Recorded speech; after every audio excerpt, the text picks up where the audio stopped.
Hello welcome all two રત્ન neuro physiotherapy clinic.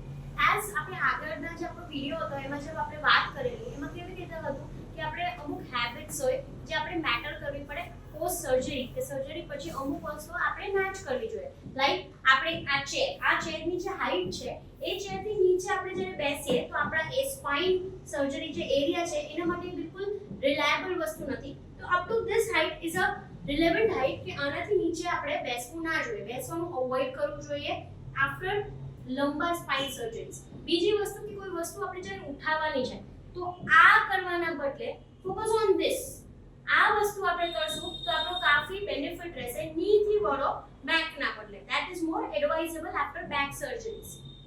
ત્રીજું શું છે આપણે કરીએ heavy lifting. Up to 3 to 4 kgs ઠીક છે, પણ એનાથી વધારે જ્યારે આપણે વેઇટ લિફ્ટિંગ કરીએ છીએ તો આપણે ડાયરેક્ટ સ્ટ્રેન આપીએ છીએ. That is not advisable.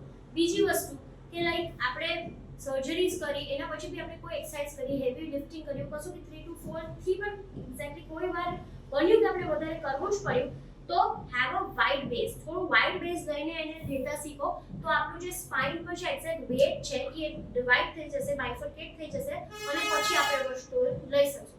સો આ ફોલો કરવાનું છે along with the stretches which are given behind. Thank you.